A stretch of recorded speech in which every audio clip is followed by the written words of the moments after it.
Welcome to Saturday Night at the Movies. I'm your host, Glenn Holland. Our movie this week is the 1981 British spy thriller Eye of the Needle, based on the 1978 novel by Ken Follett, originally published under the title Storm Island. The film was directed by Richard Marquand from a screenplay by Stanley Mann. Eye of the Needle stars Donald Sutherland, Kate Nelligan, Ian Bannon, and Christopher Cazenove, with support from Philip Martin Brown, Faith Brooke, Barbara Ewing, and Bill Nighy. In the early years of the Second World War, a man called Henry Faber works in a London railway depot as soldiers gather and are sent off to different military encampments on their way to fight in the war.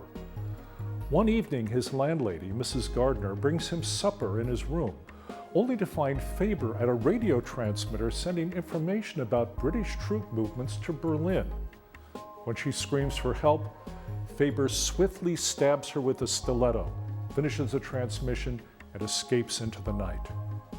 Meanwhile, David Rose, an RAF pilot about to leave on assignment, and his new bride, Lucy, are in an automobile crash. 4 years later, Faber, a top Nazi spy known as the Needle because of his use of the stiletto as a murder weapon, is still undercover in England when he is ordered to investigate the first United States Army Group base. The German High Command is attempting to learn where the Allies will invade Europe, and Faber is to present photographic evidence from the FUSAG base to Hitler himself to help determine whether the invasion forces will land at Pas-de-Calais or Normandy. Faber discovers the military base is a dummy made to look real from the air and takes a series of photographs, definitive proof that the Allies will attack at Normandy. With this information in hand, Faber eludes the agents of MI5 and heads to the Scottish coast, where he steals a fishing trawler to rendezvous with a U-boat that will take him to Germany. But a fierce storm arises to wreck the trawler, and Faber, battered and exhausted, crawls ashore on Storm Island. The only inhabitants on this small, isolated piece of land are a lighthouse keeper and David and Lucy Rose, the young couple who were in the automobile accident. David, now left without legs, is a shepherd and deeply embittered. He, Lucy, and their young son Joe lead a lonely life that is suddenly disrupted by the appearance of a bedraggled stranger, Henry Faber, the Needle. Espionage has been a part of human warfare since ancient times. The earliest known classified report based on information gained by spying is among the royal documents of Hammurabi, who ruled over the old Babylonian Empire in the first half of the 18th century before Christ. But fictional stories about spies are a much more recent phenomenon. The genre of spy fiction had its real beginnings only around the turn of the 20th century, when international alliances and imperial rivalries, as well as stories about real-life espionage like the Dreyfus Affair in France, created a popular appetite for tales of intrigue and undercover daring-do. Sir Arthur Conan Doyle's immortal Sherlock Holmes had several adventures involving espionage, including 1917's His Last Bow, in which the retired detective himself serves as a double agent in the run-up to the First World War. During that war, authors wrote many stories about ordinary people who inadvertently became wrapped up in the undercover affairs of state and somehow managed to survive.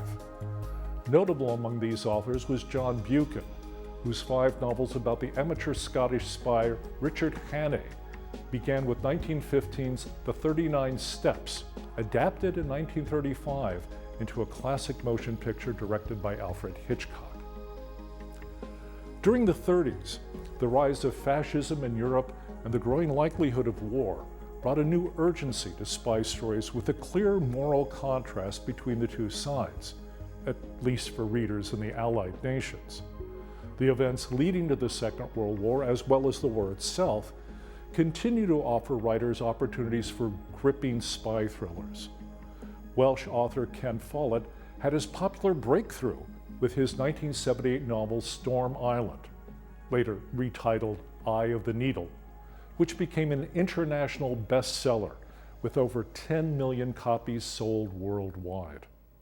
After the nefarious doings of Henry Faber and the attempts by MI5 to track him down, the last third of Eye of the Needle reduces the scope of the intrigue to a single small family, David and Lucy Rose and their son Joe, and single isolated locale, Storm Island, with no other inhabitants except a chronically drunk lighthouse keeper with a strategically important shortwave radio.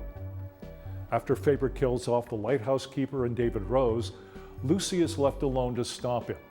As Faber says, "The war has come down to the two of us." The Scottish Islands seem to be the British writer's go-to location for stories involving isolation, eccentricity, loneliness, and, not coincidentally, frequent indulgence in whiskey with its attendant complications.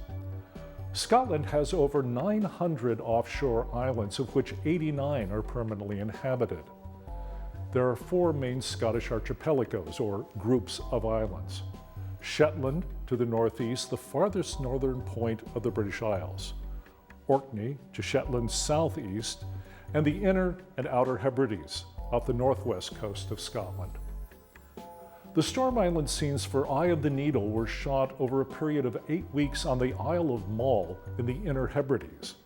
Despite the impression given by the film, Mull is the second largest island of the archipelago after Skye, with a population of just under 3,000 in 2011. During the Second World War, the entire island was a restricted area with a naval base for escort ships used for anti-submarine warfare. Mull also features the expansive Benmore Estate, which in its time has seen the likes of such literary visitors as William Wordsworth, John Keats, Sir Walter Scott, and J.M. Barrie, as well as Queen Victoria. In Eye of the Needle, the information Henry Faber is determined to pass on to German intelligence is photographs proving that the military installation for the 1st United States Army Group, or FUSAG, was in fact a ruse, a false army. This part of the story is based on historical facts. The German High Command knew that Allied forces were going to invade Europe and that the invasion was most likely to happen in early June. What they did not know was where the invasion forces would land. Deception became a key element in the Allied effort to keep the invasion location secret. FUSAG was only one part of an elaborate deception. In fact, FUSAG did not include many dummy tanks, airplanes, or other vehicles, since the Germans were by that stage of the war unable to fly reconnaissance flights over England. Most of the deception involved dummy buildings and phony landing crafts called Big Bobs, which had a bad habit of being blown over by the wind.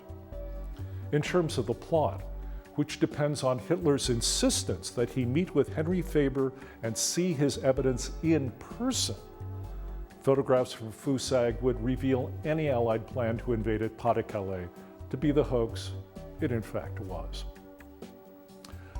But then Faber is shipwrecked on Storm Island, and the movie takes on a decidedly different turn. When Eye of the Needle first opened, there was disagreement among critics and audiences about the nature of the relationship between Faber and Lucy Rose. Was it a romance or not? Some reviews referred to Faber as lonely, but his dispassionate isolation from others is what allows him to betray and murder them so easily. Throughout the film, Faber is portrayed as cunning and inherently duplicitous, as befits his role as a master spy. But that undermines the idea his later relationship with Lucy is a romance. Does Faber have any real feelings for Lucy? Or is he merely using her as he has used others, to gain her trust and advance his own schemes? This was an issue Roger Ebert of the Chicago Sun-Times addressed in his review of Eye of the Needle at its original release in 1981. He wrote, "The last third of the movie turns into a bloody melodrama as the needle kills the husband and the lighthouse keeper and threatens the woman first in a psychological way and then with violence. But before the final standoff, he pretends to be merely a lost sailor.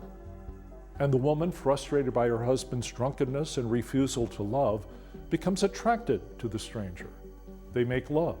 She grows fond of him. Does he grow fond of her? We can never be sure, but he tells her things he has told no one else. The movie ends with Lucy regarding a man who is either a treacherous spy or an unloved child. Take your choice. Please join us again next time for another Saturday Night at the Movies. I'm Glenn Holland. Good night.